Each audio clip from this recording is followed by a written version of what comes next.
Começa agora Ciência UFSCar.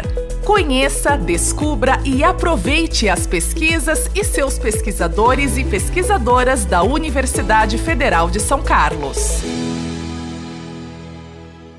Hoje, no Brasil, são obrigatórios 3 recursos de acessibilidade em produções audiovisuais: a legendagem e a janela de interpretação em Libras, língua brasileira de sinais, para pessoas surdas e ensurdecidas, e a audiodescrição para pessoas com deficiência visual. Mas a simples inclusão não é sinônimo de atendimento às necessidades comunicacionais dessa população, como evidenciam algumas pesquisas realizadas no Latravillys, que é o Laboratório de Tradução Audiovisual da Língua de Sinais da UFSCar. Uma destas pesquisas avaliou se as janelas de Libras em produções audiovisuais são adequadas à comunidade surda. E quem está comigo hoje aqui para falar um pouquinho sobre esse estudo é o docente e pesquisador Marcos Vinícius Batista Nascimento. Ele é docente do Departamento de Psicologia da UFSCar e também atua no curso de Bacharelado em Tradução e Interpretação em Libras, Língua Portuguesa, o TILSP, da UFSCar, e é coordenador do Latravillys. Professor Vinícius, muito obrigada pela participação aqui no nosso podcast Ciência UFSCar e seja muito bem-vindo. Olá, Adriana, muito obrigado pelo convite. É um prazer estar aqui para compartilhar um pouquinho do que a gente tem produzido aqui na UFSCar, no Latravillys e no curso de Tradução e Interpretação de Libras também. Eu que agradeço o convite. Muito obrigada. Professor, então, para a gente introduzir aí um pouquinho sobre essa pesquisa, de quais maneiras esse estudo avaliou se as produções audiovisuais são adequadas à comunidade surda e quais gêneros específicos foram analisados por vocês? Essa pesquisa que nós desenvolvemos entre 2018 e 2020 foi financiada pela FAPESP, né, na modalidade auxílio regular à pesquisa, e o objetivo foi avaliar a preferência da comunidade surda em relação às janelas de Libras. Então, o que a gente fez foi criar um questionário bilíngue, Libras-Português, e por meio da plataforma Google Forms, que é a plataforma hoje uma das mais utilizadas em pesquisas de recepção, questionários, entrevistas. Então, nós usamos o Google Forms, criamos um questionário bilíngue, Libras-Português, em vídeo e em texto escrito, e disparamos esse questionário para as comunidades surdas do Brasil, por meio de redes sociais, e-mails, grupos de WhatsApp, e nos lugares onde a gente sabia que os surdos estavam reunidos, né, que os surdos participavam. Então, a proposta foi submeter a avaliação da comunidade surda a 3 gêneros específicos, com 5 propostas de janelas de Libras cada um. Os gêneros avaliados foram um gênero fílmico, né, um gênero cinematográfico, comédia, que a gente denominou, o gênero jornalístico televisivo e o gênero videoaula. Para cada um desses gêneros, nós propusemos, então, 5 janelas de Libras, 4 com proposições oficiais e uma janela que foi proposta, que foi mapeada no mercado audiovisual a partir daquele gênero. 3 dessas 4 propostas oficiais seguiram o modelo da NBR 15290, que é a norma brasileira da Associação Brasileira de Normas Técnicas, a BNT, e a 4ª proposta seguiu o modelo proposto pelo Guia de Produções Audiovisuais Acessíveis, que é um guia que foi produzido pelo Ministério da Cultura em 2016, pela Secretaria do Audiovisual. Então, para cada gênero, nós fizemos a proposta de 5 janelas, sendo 4 variações de propostas oficiais e uma relacionadas às janelas que a gente mapeou e que circulam no mercado. Legal. É interessante, então, né, que vocês pegaram justamente normas já existentes e uma delas que vocês estudaram e que poderia aí ter um resultado positivo e foram diretamente na comunidade, afinal, que é a consumidora desses produtos. Os resultados, eles revelaram um descompasso entre as normas vigentes e, de fato, as reais necessidades e preferências da comunidade surda. Professor, nesse contexto, assim, de uma forma mais geral, né, queria que você exemplificasse quais que são as normas vigentes, se quiser destacar algum gênero aí, e na comparação quais resultados você destacaria nesses gêneros? Então, o que era vigente, na verdade, e o que foi aí o que as pessoas surdas mais responderam que seria mais aplicável, vamos dizer assim, que elas prefeririam mais? Atualmente, Adriana, o que a gente percebe é um desequilíbrio, né? Como você comentou, né? Em relação às proposições para acessibilidade audiovisual na comunidade surda. Nós temos as normativas oficiais, a legislação em específico que determina a inserção desses recursos, como você disse na introdução, então legendagem para surdos ensurdecidos, em língua portuguesa, janela de Libras para o público surdo que usa Libras e audiodescrição para pessoas com deficiência visual.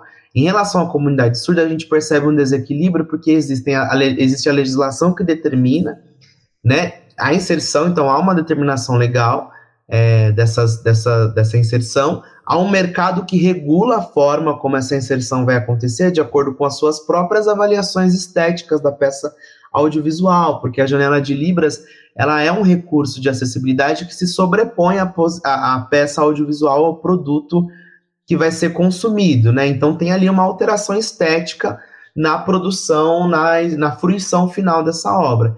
Então, a ponta em desequilíbrio é justamente o público que consome essas obras por meio desse recurso, que é o público surdo. A nossa pesquisa é uma pesquisa muito inicial, né? Na verdade, ela traz mais hipóteses e perguntas para a gente avançar em estudos futuros, né? Mas o que a gente tem de normativa hoje, então, do ponto de vista legal, que determina a inserção desses recursos, eu destacaria a Lei Brasileira de Inclusão, que instituiu o Estatuto da Pessoa com Deficiência, a Lei 13.146 de 2015, se eu não estou errando aqui o número, e as instruções normativas da Agência Nacional do Cinema, a Ancine, que determinou em 2014 e em 2016 que obras financiadas com recurso disponibilizado por ela, né, pela Ancine, deveriam então apresentar esses 3 recursos de acessibilidade, janela, legenda e audiodescrição de forma simultânea. Essas 3 normativas, porque da Ancine são 2, são determinantes, elas determinam que as produções audiovisuais elas tenham recursos de acessibilidade.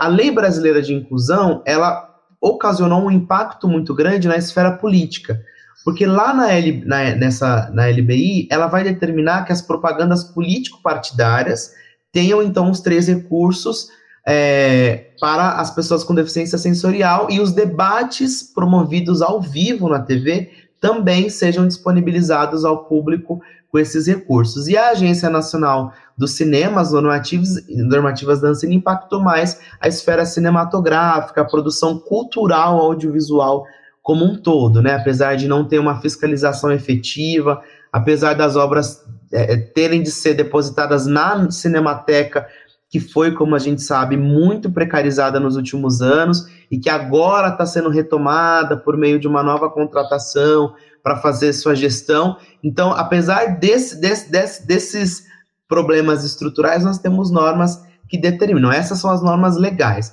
Agora, nós temos instruções técnicas que podem ser usadas, e aí é eletivo mesmo, por quem produz cultura audiovisual com acessibilidade no Brasil. Então, eu citei uma, que é a NBR 15290, que ela é de 2005, mas ela foi atualizada em 2016, que fala da acessibilidade em comunicação e que vai falar das formas de captação da imagem do intérprete, do tradutor de Libras, da edição da imagem do intérprete, como ele deve estar posicionado na tela, que é 1/4 da tela, considerando aí a tela como um todo, 1/4 da tela num dos cantos do direito, num dos cantos, né, superior ou inferior.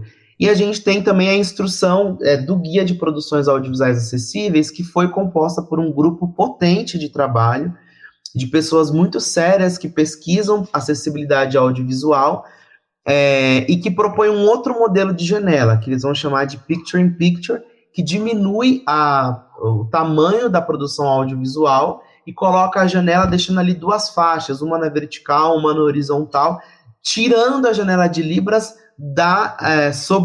não a deixando sobreposta à produção audiovisual. Então, a gente tem documentos que determinam a inserção e instruções de como essa inserção deve acontecer. O que a gente percebe é que o mercado ele não, apesar dele ser obrigado, né, a inserir algumas esferas do mercado audiovisual, eles precisam inserir esses recursos de acessibilidade, não necessariamente eles vão seguir essas instruções normativas do Ministério da Cultura e da ABNT. Certo, é interessante que você comentou aqui, porque a gente tem que pensar nisso, em algo que vai além, né, de fato, de colocar ali, seguir uma norma e, de repente, talvez nem questionar, de fato, a comunidade surda se está adequado, enfim, que não é simplesmente você colocar ali uma tradução, vamos dizer, né, e jogar, né, então é importante você descreveu tudo isso, né, essa importância, enfim, de levar muitos fatores em consideração. Eu acho que esses dados, eles revelam algo importante, porque, assim, as normativas, elas existem, mas talvez elas, então, não estejam sendo criadas de maneira mais adequada. Então, vocês tiveram, como você comentou, o estudo, geralmente ele não traz tantos resultados e respostas, mas o que é mais até importante, talvez, hipóteses, questionamentos, né? Porque através dos questionamentos que a gente consegue aperfeiçoar algo. Então, vocês têm algumas hipóteses para isso? Por que então há normativas, mas talvez aí elas não estejam sendo criadas de uma forma adequada? Bom, a primeira hipótese é a nossa cultura brasileira de não considerar as pessoas com deficiência como membros como sujeitos que pertencem à nossa sociedade como um todo. Então, o primeiro aspecto é que, durante muito tempo, a pessoa com deficiência sensorial, visual e auditiva, né, os surdos especificamente que usam Libras, que é o público específico com o qual eu trabalho, não foi considerado, durante muito tempo, como público consumidor da cultura audiovisual. Essa discussão ela tem sido feita mais recentemente, e o Estatuto da Pessoa com Deficiência trouxe aí um impacto muito grande nesse aspecto. Então, acho que a primeira hipótese é essa, assim, a pessoa surda ela não é considerada como consumidora do audiovisual, nem do audiovisual que garante a ela acesso ou a possibilidade de exercer a sua cidadania no nosso Estado democrático de direito, que é o audiovisual que promove as propagandas político-eleitorais. Isso é muito recente, né? O Estatuto da Pessoa com Deficiência é de 2015. As primeiras propagandas que veicularam obrigatoriamente com os recursos de acessibilidade são de 2016. Então, é tudo muito recente e ainda de uma forma muito precária, porque as produtoras são obrigadas a inserir os intérpretes e os tradutores de Libras, só que inserem também sem um parâmetro técnico e de qualidade. No ano de 2016, por exemplo, a Federação Brasileira das Associações de Tradutores, Intérpretes e Guias Intérpretes da Língua de Sinais, a FEBRAPILS, do qual eu tive a grande alegria de compor a diretoria durante 4 anos, começou a receber denúncias de janelas irregulares. Então, o que nós fizemos na época, em 2016, que foi justamente o período que eu fazia parte da diretoria, nós abrimos um formulário para receber as denúncias, né, de pessoas surdas, de qualquer pessoa, que identificasse propagandas políticas com uma interpretação inadequada, com pessoas que talvez não tivessem ali fazendo um trabalho efetivo de tradução da língua de sinais, estivessem fazendo qualquer outra coisa que a própria língua de sinais, tamanho de janela, e eu lembro que nós recebemos muitas denúncias, né?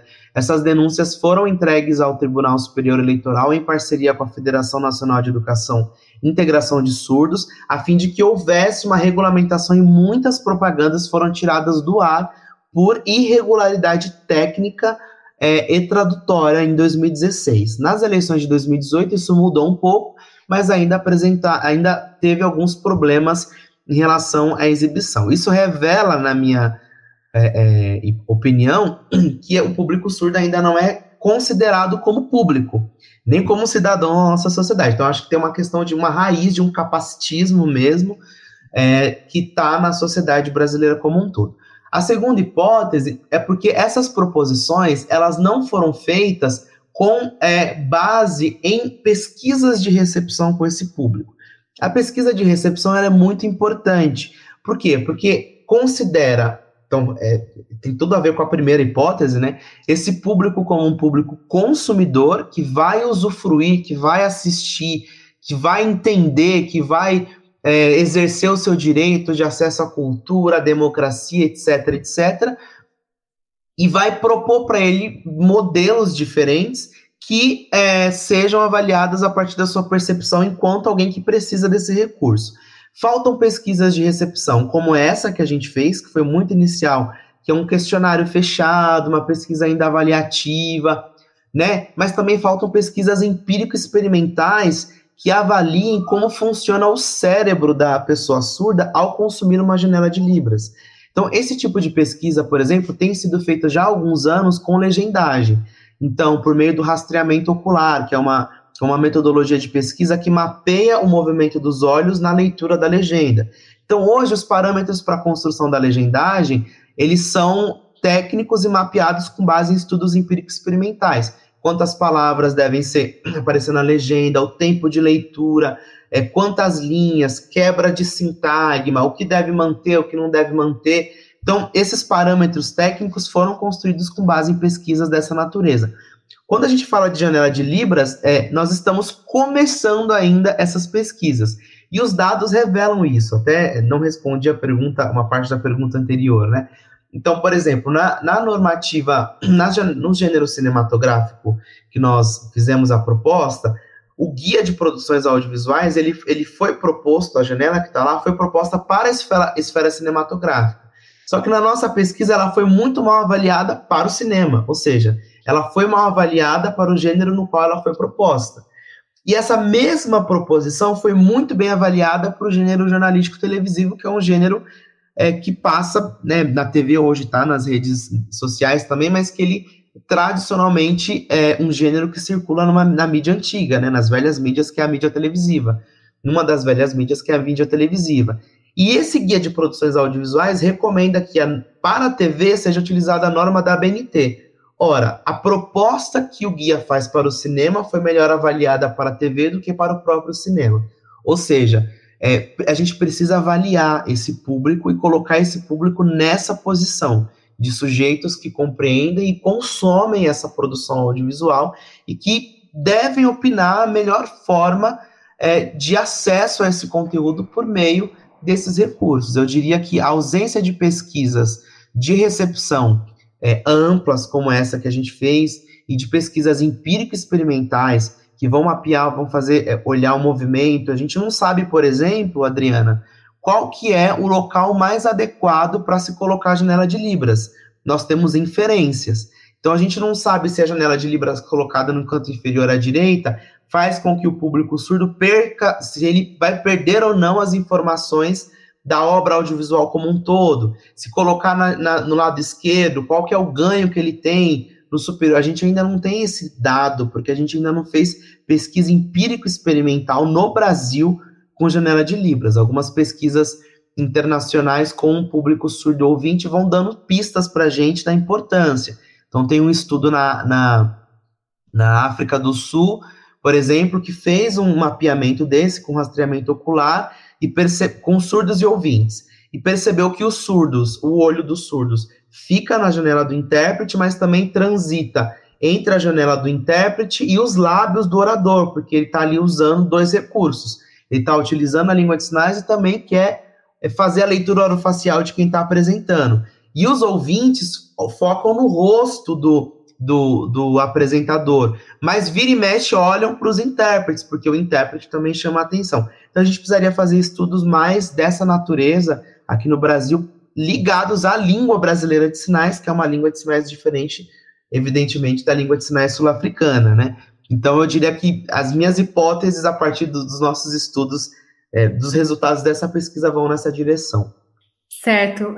Professor, diante desses resultados, enfim, dessa discrepância entre as normas vigentes e as reais necessidades, acho que você já começou a falar um pouquinho para a gente, mas eu acho que é legal frisar quais que são os caminhos, então, para a gente vencer estes desafios atuais, né? Entendo que muita pesquisa, mas eu acho que tem que ter aí também um apoio governamental, porque, assim, eu entendo que é muito importante nesse cenário como você disse, que as pessoas surdas, elas se sintam pertencentes à sociedade.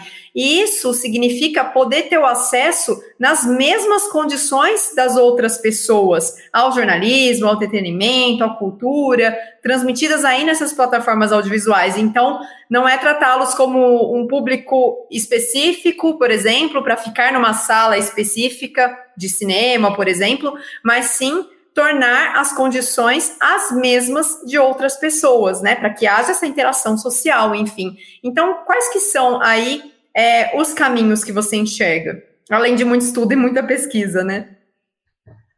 Acho que você já comentou um pouco que é o papel do poder público em fazer com que essa legislação ela seja efetivamente cumprida pelos setores do audiovisual, né? Então, a instrução normativa da Ancine de 2016 vai determinar que quem é responsável pela fruição das obras audiovisuais cinematográficas são as salas comerciais de cinema nas modalidades individuais. Então, o que isso significa? Uma pessoa surda que se comunica por Libras, uma pessoa surda é uma pessoa com deficiência auditiva que faz uso da legendagem, e uma pessoa com deficiência visual, elas precisam estar no mesmo espaço, na mesma sala de cinema, que uma pessoa que enxerga e uma pessoa que escuta consumindo aquela obra com recurso individual, ou seja, o recurso só para ela. Então, isso significa que a audiodescrição deve estar só para a pessoa com deficiência visual, a legendagem só para quem precisa e a janela de Libras só para quem precisa. Então, isso é uma ideia muito interessante de inclusão, ou seja, de que todo mundo circula no mesmo espaço em condições de igualdade. Só que para isso acontecer, a gente precisa, primeiro, criar, na verdade já existem, né? A gente precisa ampliar os recursos tecnológicos para essas modalidades individuais. Então, existem algumas proposições, alguns estudos pilotos de algumas empresas que estão propondo estruturas para que as salas cinematográficas ofereçam esses recursos à modalidade individual.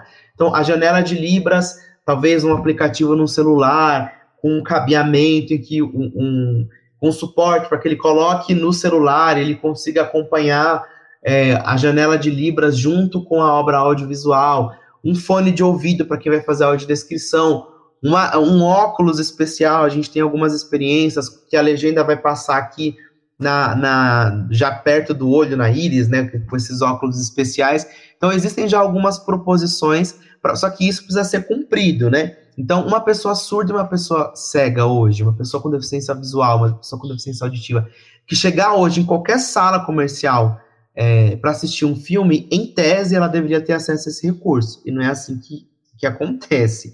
Em geral, não tem esse acesso, né? Então, ela fica aquém das produções, da circulação desse conteúdo audiovisual nas salas comerciais de cinema. Então, precisaria ter um movimento do poder público de cobrar essas esferas de circulação da produção cinematográfica a fim de garantir a esse público o acesso à produção audiovisual. Um outro aspecto que eu acho que seria importante é a promoção e a ampliação da formação de profissionais.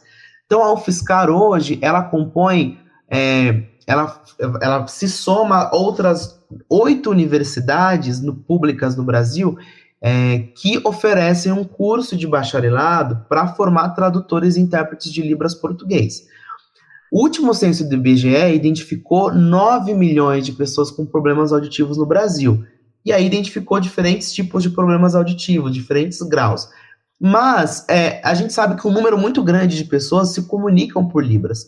8 cursos de graduação não dão conta da demanda de formação de profissionais para atuar junto ao público surdo. Então, o poder público deveria e deve ampliar, porque isso também está na legislação, a formação, abrindo mais cursos de formação, ampliando os espaços formativos. A gente tem hoje também tá no Senado para ser votado um projeto de lei que rediscute a regulamentação da profissão. A profissão de tradutor e intérprete de Libras ela é regulamentada em 2010, mas na época foi vetado em ensino superior por várias questões constitucionais que foram importantes na época, mas que a gente já está hoje num outro momento em que o ensino superior ele vai garantir a qualidade do serviço. né? Como que ele vai garantir a qualidade do serviço? Porque durante o percurso de graduação, o aluno vai aprender a língua, vai aprender os processos tradutórios. Então, com a ampliação dos cursos de formação, o poder público também garantiria a ampliação de um serviço de qualidade. Com a regulamentação da profissão, a gente poderia criar também, isso está previsto no projeto de lei, de um conselho de classe que fiscalize as atividades profissionais nos mesmos moldes que a gente tem a OAB, os conselhos federais de medicina, de fonoaudiologia, fisioterapia, arquitetura e urbanismo, porque hoje a gente tem muitas pessoas que se colocam na posição de intérpretes no audiovisual e os produtores não têm parâmetros técnicos para avaliar e gravam, ganham recurso geralmente público e essa obra circula com na verdade, sem acessibilidade, porque o que é apresentado ali não é uma tradução de fato. Então, eu diria que essas 3 frentes, né, ampliação dos cursos, fiscalização, criação, regulamentação da profissão, possibilitariam, impactariam muito a produção audiovisual acessível para a comunidade surda no Brasil. Perfeito, professor. Realmente é muito importante aí esse investimento na formação das pessoas, né? Professor Vinícius, muito obrigada por essa conversa. Eu só tenho a te parabenizar aqui, a você, a sua equipe, o laboratório, pela produção de pesquisas tão relevantes realizadas aí a partir das demandas reais da sociedade. Então, muito obrigada. Eu que agradeço a oportunidade. Nós, no Latravires, atualmente, nós estamos desenvolvendo outros estudos ligados também à janela de Libras, discussões sobre políticas públicas de acessibilidade no audiovisual. Alguns desses estudos estão para ser publicados ainda esse ano, né? Então, nós estamos atentos às realidades da comunidade surda, sobretudo as questões ligadas ao audiovisual. Então, quero agradecer demais a oportunidade, Adriana, e o convite para poder falar um pouquinho do que a gente tem produzido no nosso laboratório. Muito obrigada. E, como o professor Vinícius comentou, o estudo teve financiamento da FAPESP. E mais detalhes podem ser conferidos em matéria publicada no portal da UFSCar em www.ufscar.br. Muito obrigada a todas as pessoas que nos acompanharam neste episódio e até o nosso próximo encontro. Adriana Arruda para o Ciência UFSCar. Você ouviu Ciência UFSCar, uma produção da Assessoria de Comunicação Científica da Universidade Federal de São Carlos, em parceria com a Rádio UFSCar. Acompanhe as últimas notícias sobre o conhecimento produzido na universidade no Twitter em @ciência_UFSCar.